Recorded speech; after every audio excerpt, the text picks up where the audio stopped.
Last time we talked about cell division. Today we're going to talk about cell growth and apoptosis. So let's talk about controls on cell division. Not all cell cycles reproduce at the same rate. Some cells, like muscles and nerve cells, do not reproduce at all after they are done growing. Others, like the ones in the stomach, blood cells, and skin cells, reproduce throughout the entire life of the organism. Cells will continue to divide until they come in contact with other cells. In a lab, scientists found this and they are able to replicate it. Cells stopped dividing when they came in contact with other cells. When those other cells were removed, the cells started dividing again. Now, this shows cell growth can be turned on and off by the cells themselves. This happens when you get a cut, for example. The cells at the edge of the cut begin to divide rapidly. Now, when the cut closes where the new skin has grown, the cell growth slows and controls on growth are restored and everything returns to normal. Your cut doesn't overcompensate when it heals, just new skin cells are grown. So if we look at this picture here of this scrape that this person has, we can see there's some abrasions here, and new skin cells will grow where these scrapes are so it can heal. The same thing with this cut that has already started to heal. We can see some scabbing here, but we see some new skin has started to develop. And once it heals fully, those scabs will fall away.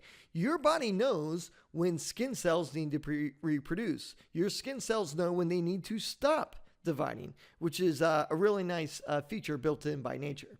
Now let's talk about the discovery of cyclins and regulatory proteins. Now, in the early 1980s, biologists found that a protein called cyclin is what regulates the cell cycle. After more research, biologists have found a family of cyclin proteins that regulate the timing of the cell cycle in eukaryotic cells. Now remember, in prokaryotic cells, there is no PMAT, and that's for mitosis, the prophase, metaphase, anaphase, telophase. In prokaryotes, they simply copy their DNA, and the cytoplasm splits, and we call that binary fission. Now, more research has been done, and scientists have found dozens of other proteins that help regulate the cell cycle. And there are both internal and external regulators that help regulate the cell cycle.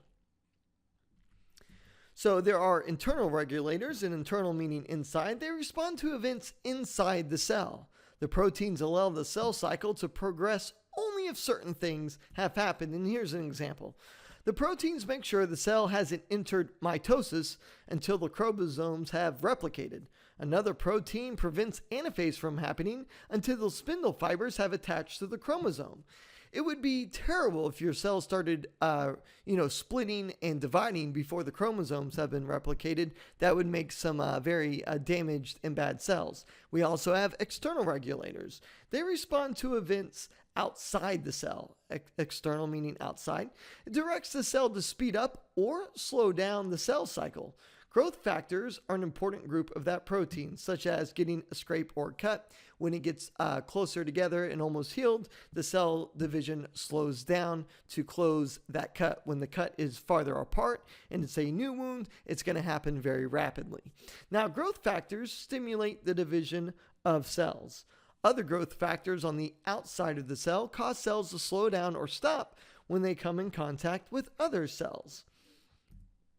This prevents excessive cell growth and keeps tissues from disrupting one another. So we said we're going to talk about cell growth and apoptosis, and here is apoptosis. Now, just as healthy cells live, other cells, they're going to die. And it can happen one of two ways. It can happen by an accident, such as getting a wound, and the other one is called programmed to die, and this is apoptosis, and it's just when it's programmed to die. Apoptosis is not when you get a wound. It's only when the cells are programmed to die. Now, once apoptosis is triggered, controlled steps are followed, leading to the cell's self-destruction. The cell shrinks, the chromatin shrinks, and parts of the membrane break off. Neighboring cells come in and they clean up the remains. Now, apoptosis shapes the structures of tissues and organs in plants and animals. Here's an example. A mouse foot. There are cells between the toes, and that's not very beneficial to the mouse. It needs to have needs to be able to separate its toes so it can move around. Well, the cells between the toes die by apoptosis during tissue development. When it doesn't occur like it should, you can get certain diseases. For example, cell loss as seen in AIDS and Parkinson's disease can occur when apoptosis doesn't happen. Now, AIDS and Parkinson's does not develop from apoptosis, it develops from cell loss. All right, cancer, uncontrolled cell growth. Now, cancer is a disorder in which cells lose the ability to regulate cell growth. A lot of people know a little bit about cancer. We're going to dive in and go pretty in depth here. Now, the cells begin to divide out of control because they do not respond to the signals that tell them to stop, the internal or the external signals. The mass of cells that divide out of control, we call those tumors. Now, there are two types of tumors, benign and malignant. Benign tumors are not cancerous. The cells do not invade other healthy tissue. If you have a tumor, you are hoping for a benign tumor. It's not cancerous, and they'll be able to fix it relatively easily. Now, malignant tumors, those are the bad tumors, and those are cancerous. The cells invade other healthy tissue and can destroy that tissue. And that's why cancer can become so deadly. Now, as cancer cells spread, they absorb nutrients from other cells. They begin to block nerve connections and prevent the organ they invade from functioning properly. The delicate balance inside the body is disrupted and life-threatening illness results. So what causes cancer? Well, it's caused by defects in the genes that regulate cell growth and division. Causes of the defects can be, and these are just some examples, smoking and chewing tobacco, radiation exposure, defective genes, and viral infections. Now, we haven't really talked about viral infections, but just some short background information. Viral infections are infections caused by viruses. That's why they're called viral. Well, all cancers have one thing in common. They have lost the ability to regulate cell growth. So one of two things have happened when the cell has lost the ability to control its cell growth. External regulators are not responding, or the internal regulators are not being produced by the cell. One of those two things have happened. Now, many cancer cells have a defect in a gene called p53. This halts the cell cycle until all chromosomes have replicated. Well, this causes cells to lose information that is needed to produce or use the internal or external regulators. If there is no if the p53 is not functioning properly, then what's going to happen is the cell is going to actually divide before the chromosomes have replicated. And that's what the p53, part of the gene p53 does. It actually will not let the cell divide until all the chromosomes have replicated. Well, if you have a defect in the p53 gene, that's going to cause a problem. Okay, so treatments for cancer. If a tumor is localized, it can be cut out through surgery. And skin cancer can be treated this way, for example.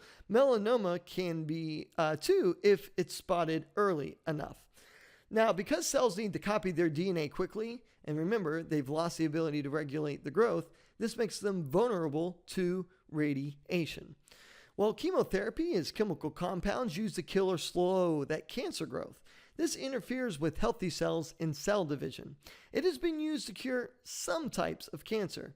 Some side effects, though, they're extremely negative and plentiful, and scientists are trying to understand the role of a cell cycle in cancerous cells. Cancer is a serious disease and a major challenge, but scientists now know where to start. They know where to begin. And it is a disease of the cell cycle, and understanding more about what controls cell division will help them treat cancer in the future. And that's it for this one. If you have any questions, you can always email us or post a comment below, and we'll see you guys.